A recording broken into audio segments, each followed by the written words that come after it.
We're going to continue to talk a bit about the complex system stuff, but in a broader, sort of more Q&A session. So let's kick it off with external questions, if anybody has one left over from the talks. Crickets. Cool. Okay. I guess, yeah. So maybe just a more general question. So how do you guys educate people that are looking into these systems, right? How do you communicate the need for your type of research, and then how do you validate? Then after you've convinced them this is important, how do you validate the value of that engagement? So I know it's super high level, not specific to the system. I can start, but I think we can have multiple answers. So I mean, my answer is that from an education standpoint, it tends to be we're building out educational materials in parallel with research materials. It's actually a different labor because it's a different audience, and it's part of the reason that we need more collaborations. People speak to different groups in different ways. There's an organization called Systems Innovation that's been doing business applied complex systems education for some time, and that's one of the groups, people that I've looked to for what I would call executive and or just general sort of non-technical, I'm excited about thinking in terms of complex systems education and in terms of validating. The reality is that validation depends on the stage you're validating from. The vast majority of things that are like design oriented don't have a sort of immediate falsifiability associated with them. You can look at the long-term trends and you can look at the sort of decisions that you are forced to make later and try to infer about how well you've done and how you can change. The lower you go down the technical stack, the more sort of formal and falsifiable things are, with the boundary zone being the things where like data science type methods apply. That's right where the subjectivity meets the objectivity. You can show almost anything that you want if you know how to do it, but if you're scientific, then you're making well-scoped assumptions, asking questions and answering them, but there's a subjectivity in the scoping. So all the way from unfalsifiable to boundary to directly verifiable depends on context. Do you want to answer? I guess you want. I mean, it's as for the research part, we're really at the beginning. It's we're also starting to create standards for.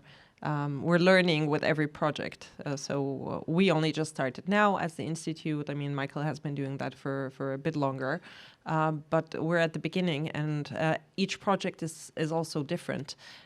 So evaluating the effectiveness of a project or a collaboration is a function of what our role was. I think I was talking about that before. Yeah. So directly answering your question, so how we communicate is that we participate in events such as today. So this is what we want to do. We want to reach out to practitioners or to people who are interested in the scene, but also we want to reach out to researchers and academic institutions as well. So our main goal is to bring everyone on the same table to talk. Right, and if you followed my talk, so my main conclusion is that we really managed to bring the people who are building the systems with the people who are capable of understanding the systems, but we need to formalize the same language, and we need to provide them both something tangible that they can discuss, right? Because this was one of the major issues that we had until then. Yeah.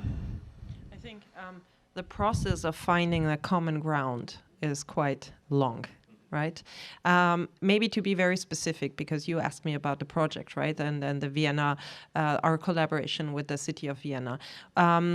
We all had the same idea, the same impulse of, okay, Vienna wants to create a token to incentivize a public collaboration towards a certain goal. And then we decided that the CO2 emission reduction would be a pragmatic thing to do because we had a company that had developed an app for tracking CO2 emission reduction for 10 years. So we could have smart collaboration, right?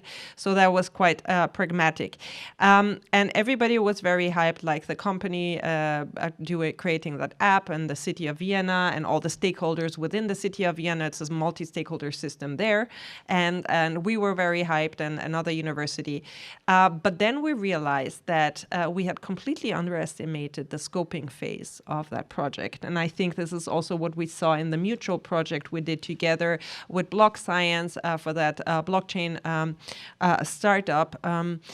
That one tends to underestimate the initial scoping phase that is so necessary. Why? For two reasons. Because you're in a multi-stakeholder system, and even within a company, not everybody has the same knowledge base. And you need to have, this is a process of at least 3 months, usually longer, to get to the state where you have the same knowledge base, because there are information asymmetries, expectation asymmetries of what one can do in which time, right? And this is something. And so there was a lot of misaligned expectations, misinformation in the project we did in the city of Vienna, which led to a lot of frustrations. But luckily, we could turn this around. Everybody was reasonable, and we realized altogether that we had underestimated it, and that this required a longer scoping phase than we had initially thought. And so for the next projects, we will account for a scoping phase of at least 3 months, right? I mean, it depends on the complexity of the project.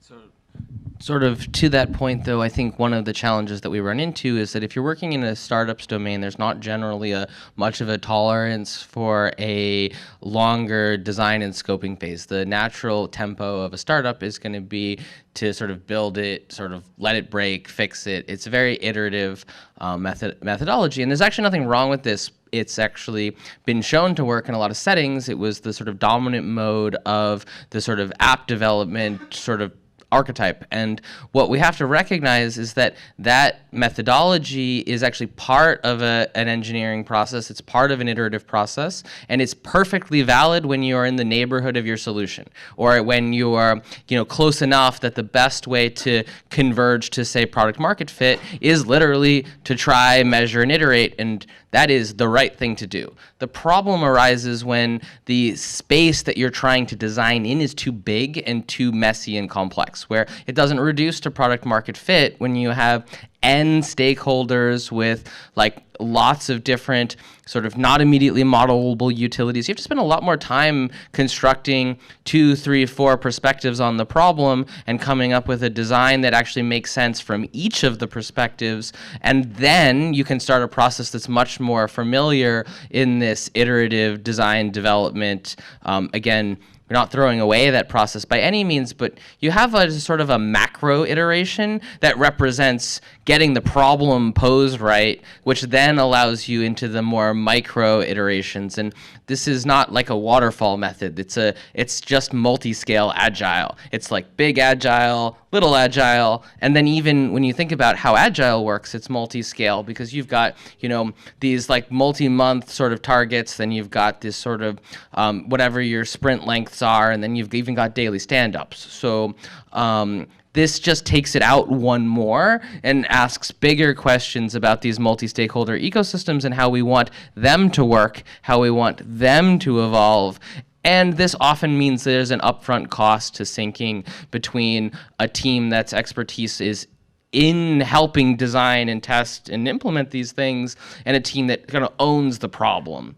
But I like to use an architecture example. When an architect firm is brought in, they don't usually start building the building right away. They actually don't even start designing the building right away. They start with, so what is where are we going to put this building, and why do you want it, and what is it meant to achieve? And, using, large scale systems as examples, suddenly we're like, oh yeah, the build is going to be, based on a process that's actually pretty iterative, but that's at the level of the subcontractors and the general contractors and the surveyors that are validating things as you go, all the way back to a pretty exhaustive design and computer-aided evaluation, design testing phase, all the way back to who wants this, why do they want it, and like that ultimate stakeholder. So it's a better analogy, in my opinion, to use large-scale infrastructure to manage your design process for crypto economics than it is to treat it like, Web 2 product development.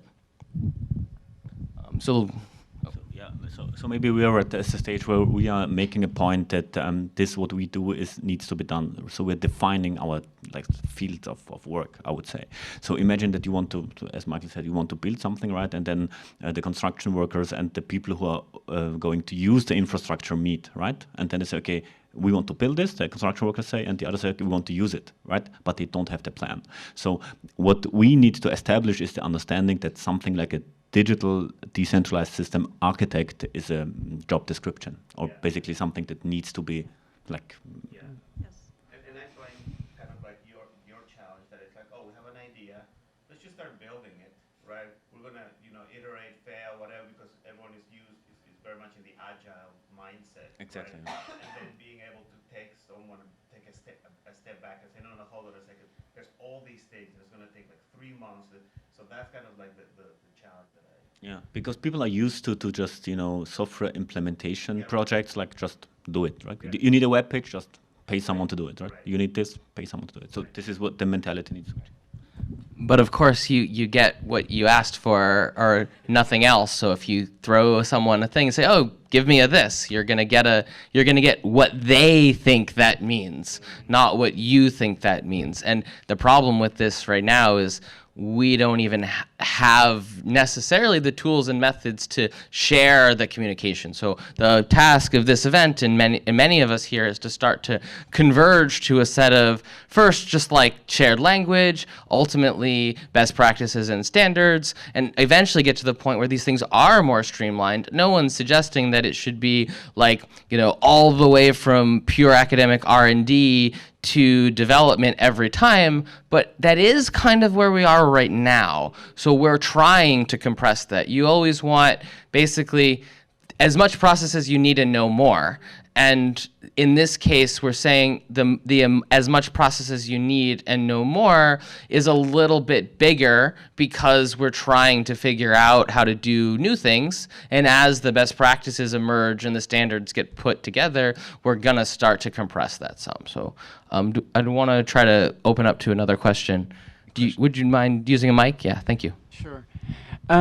Just a general question with regards to this multidisciplinary requirements that these complex systems require, because I'm in a company where we're in the middle of building decentralized clearing networks, and it does require most of our architects, including ourselves, to be both the lawyers, the economists, the entity structure, the governance structure, as well as the computer scientist, as well as the consensus engineer, etc.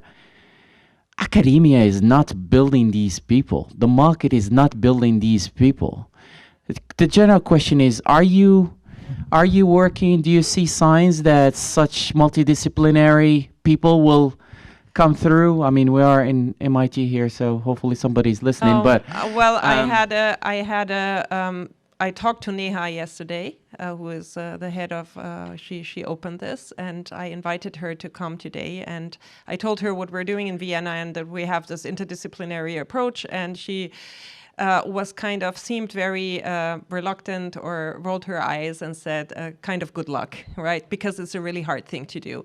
And this coming from somebody who's working at MIT, for me means that we're not there yet. But I do think that we're trying hard to do it, and it's really, really hard work. I'm not seeing any institutions that are already churning out multidisciplinary students, but it's happening more and more. We're working on it. I think it will change over the next few years, but we're at the very early stages. And I just want to add in a promotion for a program that came from at University of Pennsylvania. So it's called Network System and Social System Engineering.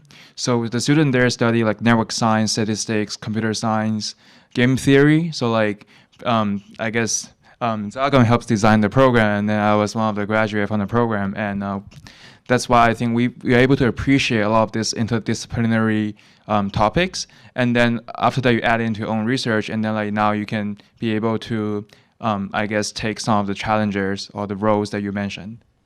If by help designed, he means I was a guinea pig. So I was a PhD student at the University of Pennsylvania in a research lab that spanned the robotics and the like Wharton groups. So we had interdisciplinarians working with sort of systems engineering and sort of holistic, very architecture-like, but for social and economic systems in my research group.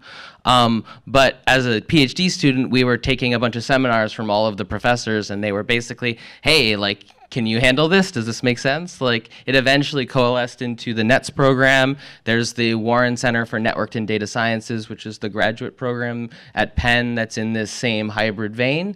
There is a socio-technical systems research group here at MIT that my former PhD advisor is now the director of. Though the thing that I've noticed here is that crypto hasn't percolated into these groups yet. So I actually advised ZX's master's thesis because one of my former collaborators on these sort of networked infrastructure type of research papers was his master's thesis advisor. And when he wanted to do crypto, my friend was like, oh, hey, can you come help? So I think what we're going to see is these systems, social systems and economic systems engineering type of thing. It's coming out of the fact that people are starting to recognize our Web 2 infrastructure is having widespread systemic effects. And they're picking up, as academia tends to do, slow as hell.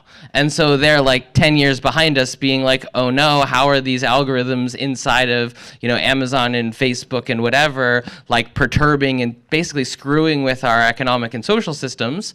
And we're out in this sort of, we'll say bridge territory between research and practice, trying to figure out the sort of the robotics or the systems engineering type of role or the architect type role for these social and economic systems, and we should be looking to programs like the NETS program and others that are emerging in other institutions to feed us the people that you're looking for. What I'm seeing is that so more and more blockchain startups, for example, are realizing that they actually need to hire economists, but the problem is that most people are not studying economics. They're studying, at least in Vienna, we're a school of business and economics, and most people study business. And what I'm trying to say is like, as we're entering what we're teaching today at business schools is already inadequate for the Web 2, and it will be even more inadequate for the Web 3. For example, at our university, luckily, I completely forgot that we're creating a digital economy master right now, which will draw a lot on network science knowledge. But academia is usually very slow. This is something that should have been done actually 10, 15 years ago when the Web 2 became a thing. And now universities are adapting their curricula to the Web 2, and we're already in the Web 3. So there is this huge time lag in governance of curricula. Yeah.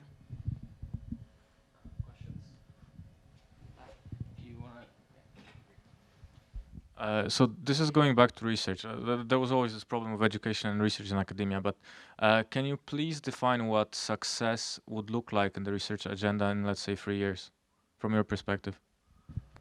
Yeah, that's a very good question. Thank you for that question. I probably need to think more about it, right? But it would be successful if we have a really interdisciplinary research group of network scientists, let's say, and lawyers and cryptographers working together and having a common language. That would be a success, because this common language and this common space from which you can work out of, this is where you can really do interdisciplinary research. I'm already seeing this happen. I think, but that would be one thing. Another successful thing would be if we could impact future curricula to be more interdisciplinary. Find that a lot of what we're doing right now is missionary work. We're trying to say like the tools that universities are providing are in many cases inadequate, and the students that are coming out of a lot of these schools have inadequate tools because they look at it only from a disciplinary angle.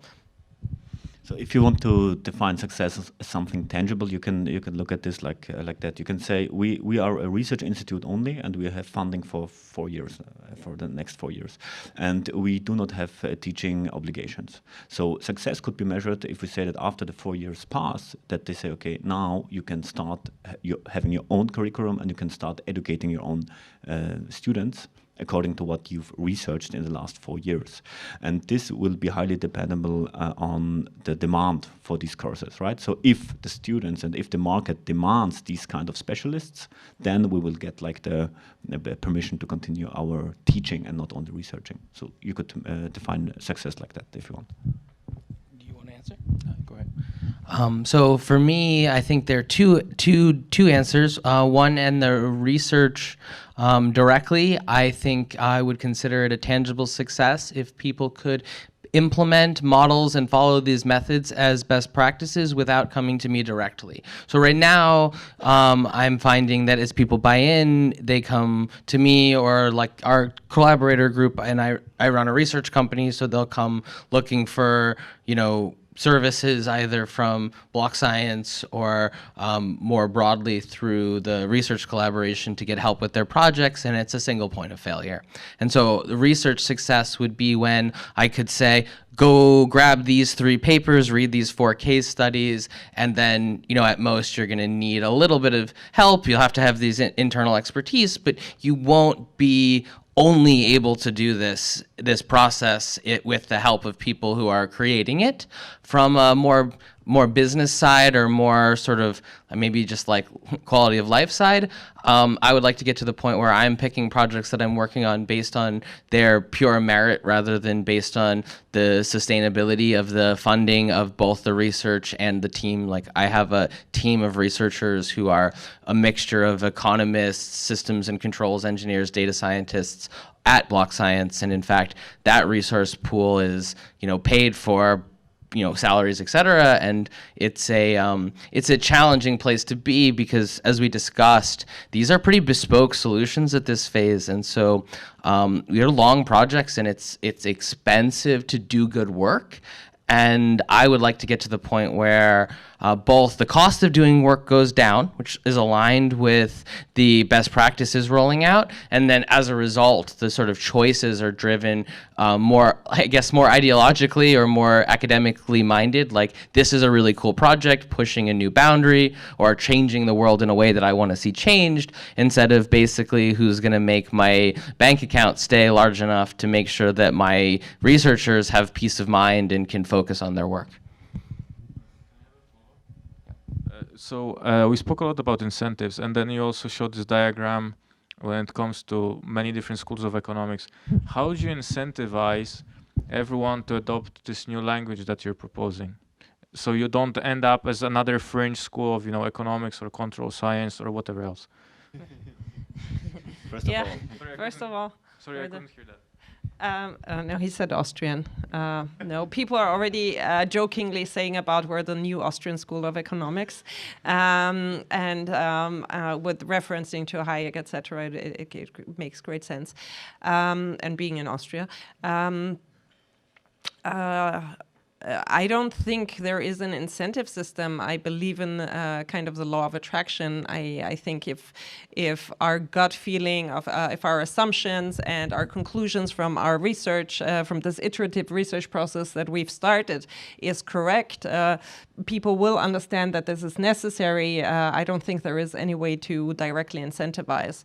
from what we're seeing in the real world outside of crypto happening is that people are understanding that we need more complex answers to the problems that we have in our society. We can see that with the Fridays for Future movement, and people are ready for that, right? Otherwise, they wouldn't go in the millions to the streets, and because they know that the boundaries of the nation state is not enough to combat potential climate change. We need more complex answers. We're seeing that the director of the IMF, the new assigned director, is not only an economist, but an environmental economist. So I assume that this person is also thinking in more complex systems and externalities and external effects. So from what we're seeing, there are the Trumps of the world, the reactionary politicians, but we are also seeing more complex answers to the complex problems. So I'm quite positive that we're at the right moment in time, doing the right thing, and that other people will follow. Yeah. So in terms of standards, standard setting, and best practices, it's my experience that forcing a standard is a terrible thing. It never works. And so what you actually need to do is solve, hate to say it, but a form of consensus problem where by not rushing to define a standard, but rather sort of building a community and trying to find a practice before a standard, that the standard actually emerges out of the practice and has in it a level of parametrization or a level of, universality that allows it to be changeable in the right places so that it suits the need of the whole community. So the question of actually this language is not fixed. It's not, we are saying we've determined the language, here, take it. What we're saying is that we're kind of at a trailhead. We kind of see a mountain clearing out of the clouds, and we see a lot of reasons why we need to walk up that hill. And what we're actually doing is coming out here and saying, guys, do you see that? You want to come with us? Let's figure this out. And so from that process, a set of standards or best practices can emerge, and that it'll be useful to the people who participate in it, in its formation. And so the more people start to get on that ball early on, the more perspectives will be rolled in and supported by those emerging best practices.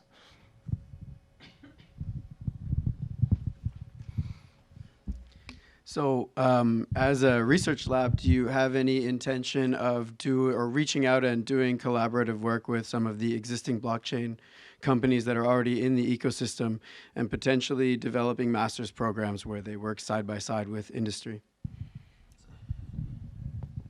So yes, we are in fact already, we were working with one of the crypto projects. We signed an NDA. We can't talk about who it is, but you would know them, let's say. So yes, we work, and in fact, I was also talking to Friederike and Gnosis, so we're already talking, right?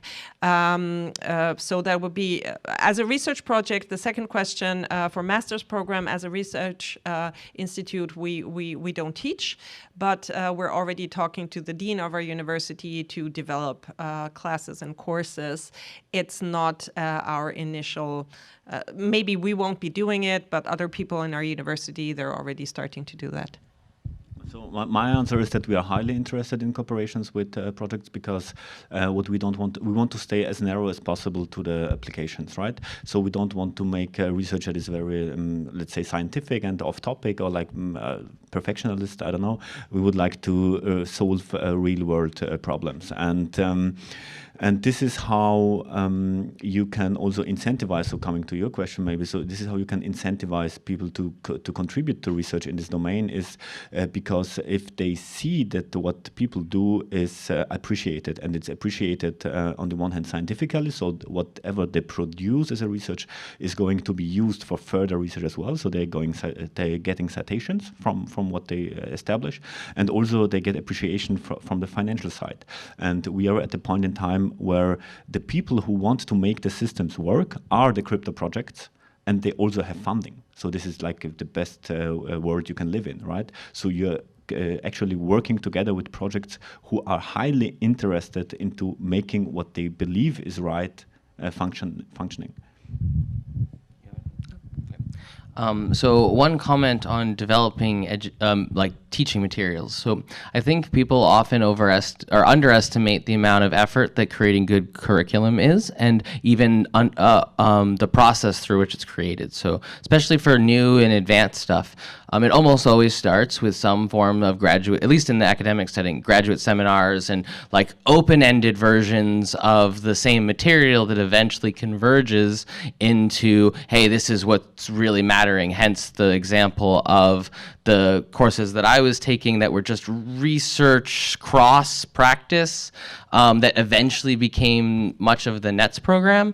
An example of this in the abstract to practical setting is I took a research seminar my first year in graduate school on applied topology. If anyone knows what topology is, it is like the obnoxiously abstract, like mathematical spaces thing, and it was computationally applied to robotics. And the professor who was teaching it is a wonderful teacher. His name is Rob Greist. He's in mathematics and robotics at Penn, and he's also well known for being able to teach calculus in a way that's like useful to people.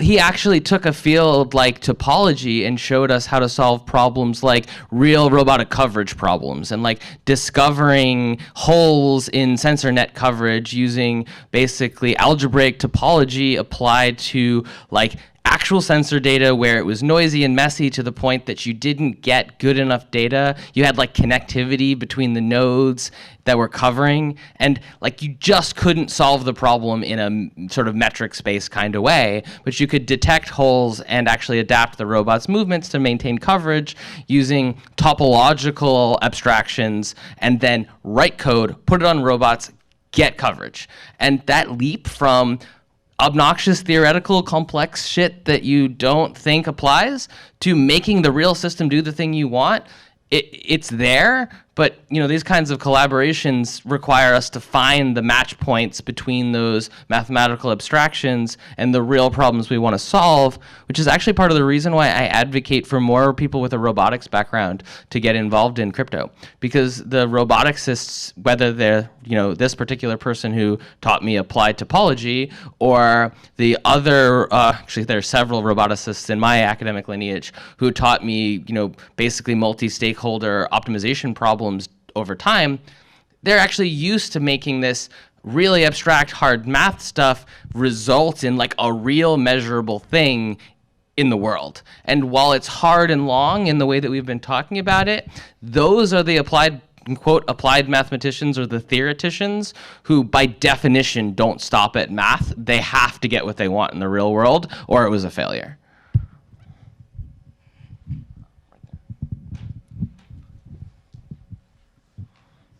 Shermin, I wondered if you could expand on, or you had an opinion on the role of public or international institutions in cryptoeconomic systems. Or the flip side of that question might be, if you take like a global existential threat like climate change, whether these kind of networks have a role to play. So I have a personal opinion that probably these blockchain or the Web3, I like to talk about the Web3, right? These Web3 networks allow global governance.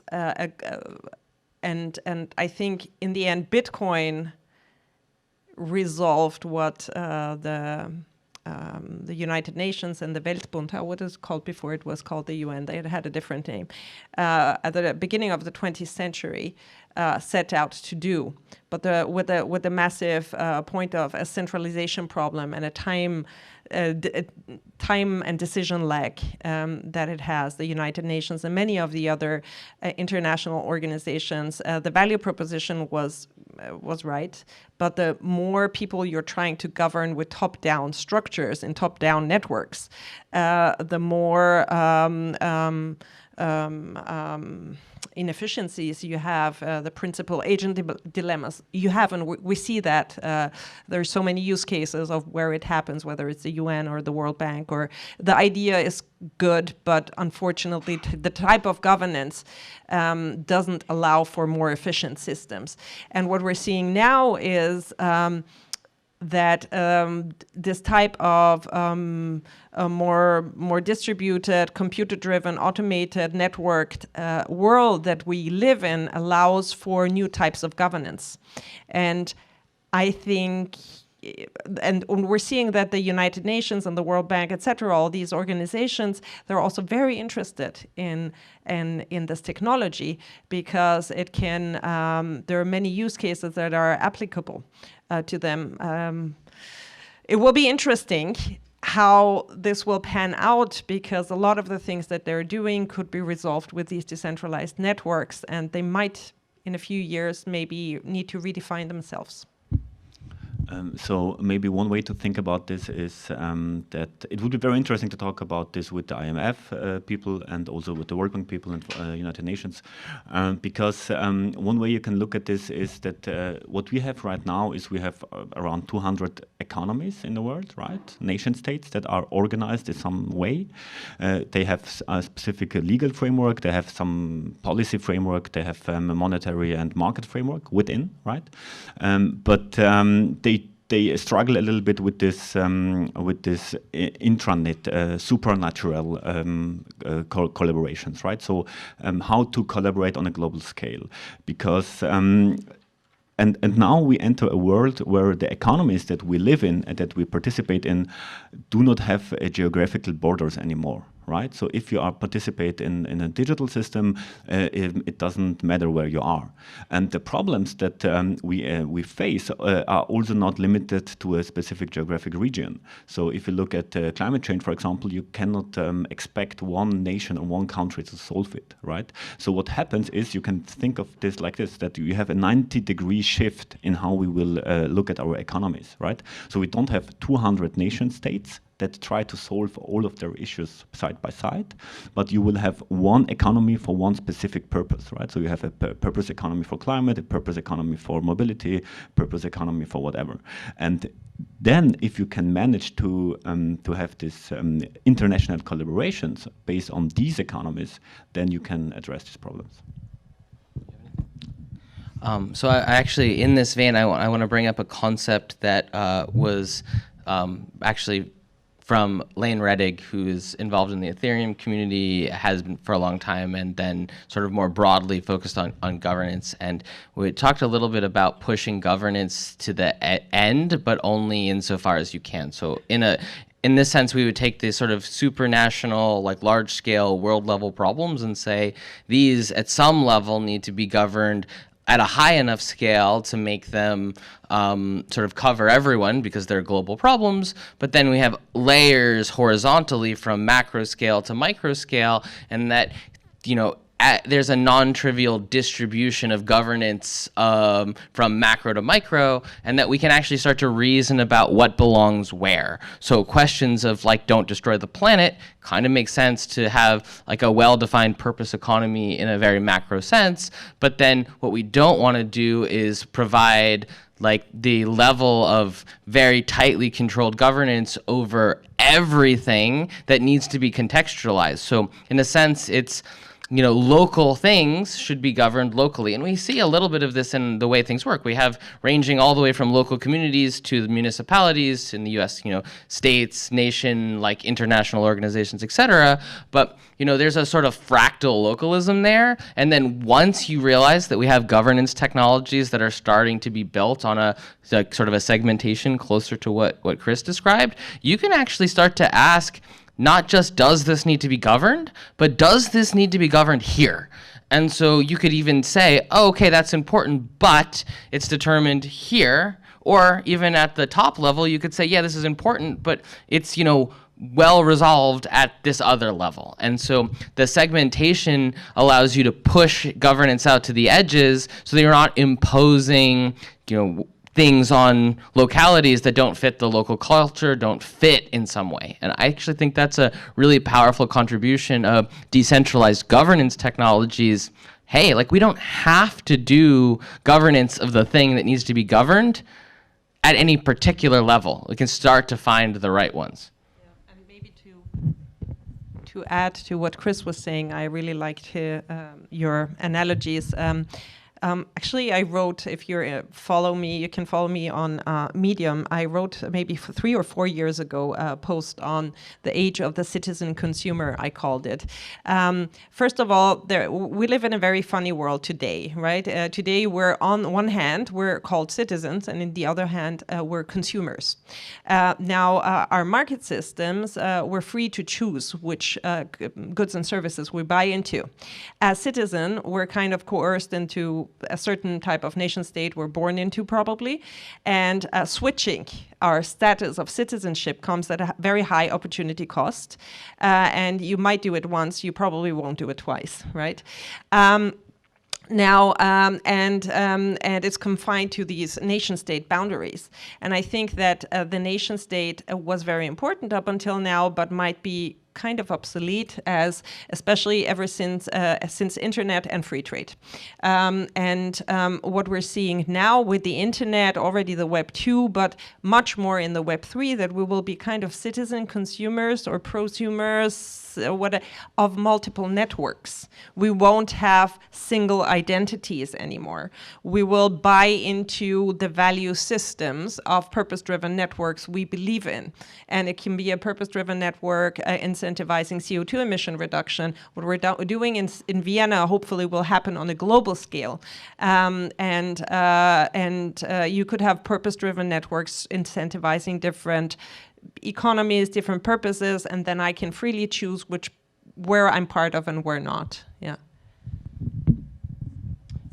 So by way of analogy, though, we sort of have large-scale purpose-driven networks that we opt into. We just don't know that the purposes are what we want. If you look at the large-scale international tech companies right now, we, for the most part, serve by providing free resources, controlling the flow of information, like doing a lot of things that are state-like. I mean, we have one that launched a consortium to launch a functional reserve currency. So like the boundaries of, the traditional sort of nation state and these emerging international tech companies blur a little bit. And when you take the characterization that Shermin just gave, you could say, okay, well, they're a purpose-driven economy that's purpose is to make their shareholders more money, and they act in a way that interacts with and actually exerts power on and from nations, and you start to see this idea that we have people opting into using Google services, we have people opting into using Facebook services, and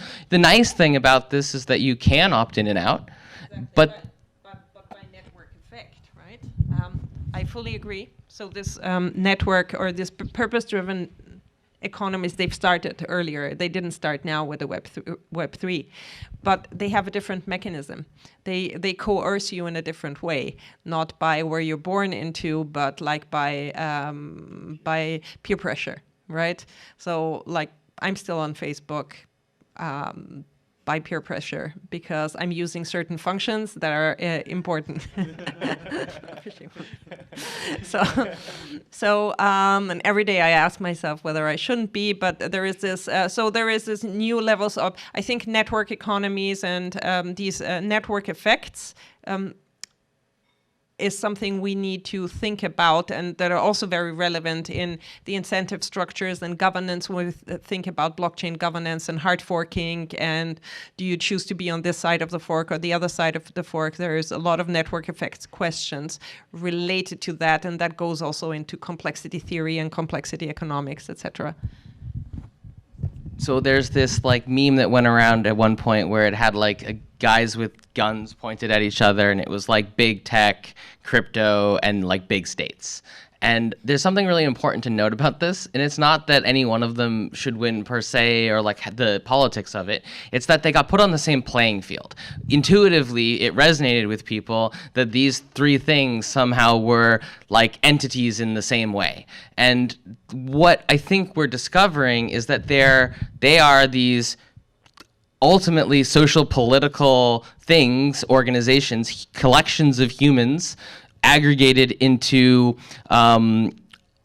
actors. And that's not to say that it's the only perspective worth taking, but when you realize that it's made up of people engaging with each other, and then those people collectively having these properties that we were just discussing about big tech, purpose-driven economies, networks, people coordinating to achieve some shared goals, information is flowing, decisions are being made, and then as humans roll up into large enough groups, the effects, the interactions between those groups are actually resolved at the sort of, the actor is the aggregate, not the individuals. And one of the things that I think we're seeing is that the state, the big tech company, and the sort of collectives are all, humans together exerting forces on each other. And we don't really know what that looks like. That's not a characterization that says we can predict what's going on. It's just an acknowledgement that some way of describing those things puts them on the same plane, and that feels new. I don't think that before the big tech companies there was anything that could get on the same plane as a nation state, and then before the crypto stuff, there was no way for a highly centralized for a decentralized organization to get on the same plane as a big tech company and a nation state. So what we're starting to figure out is that maybe we can have commons or cooperative entities, not that all of them magically do, but the possibility of a common enterprise that's decentralized getting on the political plane of these things certainly hasn't happened yet. It's just a thought. Quick follow-up to that. You outlined quite well the discomfort we feel with a public good. Kind of the ultimate objective of it is to enrich shareholders. I know unelected shareholders, unelected CEOs, etc. I just wondered whether you thought that the manner in which crypto networks are launched is different enough from that. I don't. Right. There's a very big difference between that which we can do and that which we have done. So, as a researcher whose background was in coordination systems, I got involved in, multi-agent control and optimization and these dynamic resource allocation problems, computational social science problems pre-blockchain. And so I think the blockchain networks are incredibly exciting. I think that content addressable DHTs are incredibly exciting. I think that they're structurally providing us the ability to make larger scale things. I think that we should start with smaller scale things. I'm not advocating for building society scale decentralized commons first. I would expect them to be small community scale first and learn how to build bigger and bigger structures. But I'm recognizing this sort of an ontological similarity for the purpose of asking where this might take us, because until we acknowledge that, it's not necessarily reasonable for us to sort of start to take steps in that direction. But to your point, mostly everything we've done is just reproduce things that we've seen before. Not even learning from history. So if you look at the power structures in Bitcoin and the incentive system, it's plutocratic. It's like how representative democracy started in the 18th century by only giving vote to those who have money. So our democratic systems didn't start out the way there are now, but only certain type of people could vote, and it was men of a certain social rank in proportion to the amount of money they had or the status in society they had. And then it became a one man, one vote, and then eventually women were included in certain countries, black people were included. And somehow I feel that Bitcoin, for all its worth, and it's amazing and big revolution, everything, universal stake layer, but they went back in time and reinstated kind of a plutocratic system, and we're already beyond that. But it reflects maybe the value system in capitalism, what we call capitalism. Our current economic systems favor one stakeholder, is that person who holds capital, and more capital has more rights.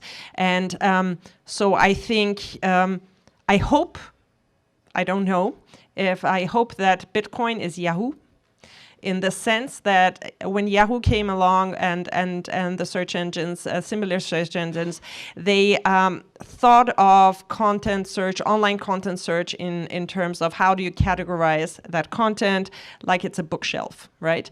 And then you had to manually, I even taught people how to manually categorize their content into Yahoo. That was a thing. I made a lot of money teaching that. It's incredible.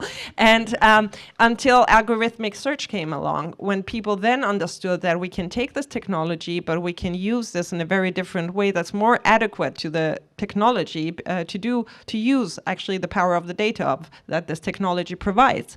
So I'm hoping that proof of work in the current system, we will have more sophisticated consensus algorithms that are more egalitarian, that come with different value systems, because the value system in Bitcoin, yeah.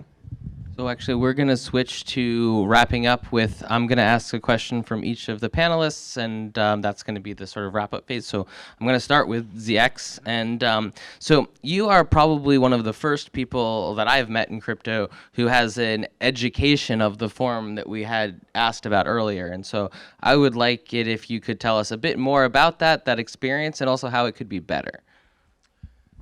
Yeah, so I think like the benefits definitely, like you can appreciate a lot of the different stream of thoughts, and then like you can synthesize a lot of these things from the different disciplines, and then you can understand a lot of that. But I think like what can be better though, I think now that you have like the knowledge from different disciplines, you necessarily may not go as in depth in each of them. So I think like, but I think that takes time. That's just like, it's a matter of fact. It just takes time to get to more experience overall. So I think, but being able to have that shared language in the first place, I feel like the shared language, like, I mean, in Cryptoeconomic, we talk about like how like one term can have like 5 different meanings. And then from my perspective, yeah, I know exactly what those 5 meanings would be. And then I think that's really good. So we basically short circuit that step of like synthesizing, being able to speak the same language, because I know where like the different languages come from. And yeah, I think that's where like the benefit, one of the benefit would be. And something, yeah, and then how it can be better would be like, how do we go more in depth in each of these? Yeah. Cool. Well, thank you. And so Chris, so you did something that's a little bit uncommon, which is to go from a sort of industry business, like, you know, working life back into an academic setting. And I'm curious sort of like, you know, what drove you to do that, and, you know, whether you think we actually need people doing that to get perspective on real world needs for research. This is funny because I was thinking about this question just 10 minutes ago. So what came into my mind was, I don't know if you know this quote from Steve Jobs, who said, being fired from my own company, as he was the best thing that happened to me, because I was able to let go of all the restrictions that I had, and I was able to start thinking freely again. And this is exactly my answer to your question. So I would say that having seen the world from the inside and having seen the restrictions that are imposed on the people who live there, I was very super excited that I was able to get back from industry into something that in a field that I could contribute in creating. But what was very important to this is because I was on a paid leave. So I was let go from a bank, and they paid me for 6 months. So the answer to your question is, people need to do this, but people need some kind of funding in order to make sure that they overcome some kind of phase, transition phase.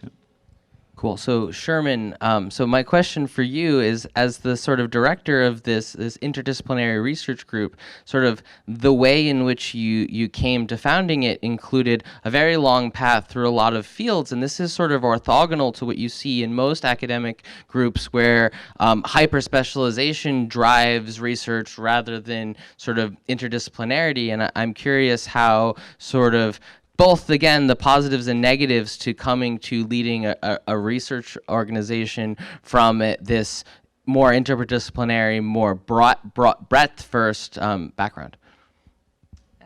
What is the question? So I want to know the path that took you. So kind of with each of these guys, like how you got to... Okay, yes, it's a very long story. To cut it short, I started out in more or less, my second job was in academia because I finished, I did my PhD, and then I got this job at this university where I'm now. And I loved academia, but I hated that I needed to do disciplinary research because I had a broad scope, and I realized that I couldn't do that. And together with some other pain points in my life, I completely changed my life, did many other things, among others arts and different countries, different jobs, a multitude of things that I did. And eventually companies that I started, and eventually in Berlin at some point I was running a startup. Somebody told me about blockchain. And then I understood that this was the answer to so many questions, governance questions of our world. I intuitively understood it and then iterated my knowledge by starting the blockchain hub in Berlin, which was kind of a kind of knowledge, kind of educational hub and information hub, which ultimately, by coincidence, then led me back to university, and where they gave me the opportunity to start an interdisciplinary research institute, which was why I left the university. So it's quite funny how life happens, I think so I'm very happy that I can do it. It was never a master plan to do such a thing.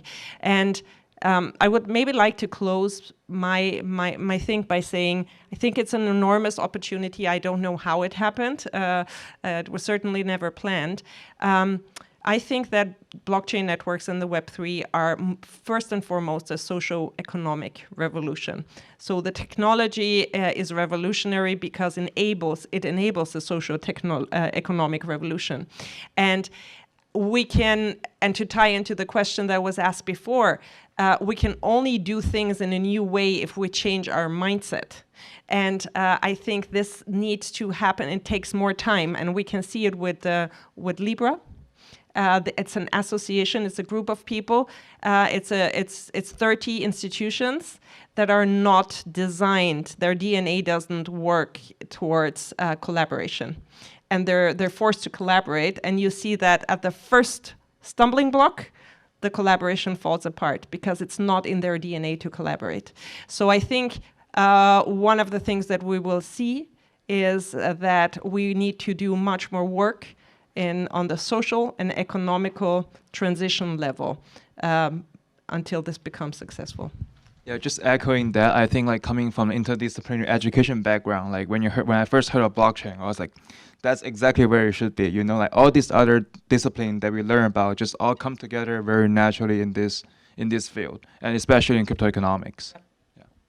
So I'm going to wrap up with sort of a call to action to participate in what we're talking about is interdisciplinary research, but to do it in a way that isn't necessarily eschew fields, because the way that you actually solve these systems is by having both disciplinary experts and interdisciplinarians tying them together. So the role of a systems engineer in my field is to be like an architect is in their field, to know enough about every expertise to work with the experts who know much more than them to synthesize a whole that meets the human end need. And that's the class of problem we're facing. So we need disciplinary experts with some knowledge of their interdisciplinary context. We need interdisciplinary experts with knowledge of the disciplines enough to collaborate, and we need us to sort of come together to make that happen. That is a much bigger than us. It's bigger than this event, and it's something that, I'm hoping that this is the seed of.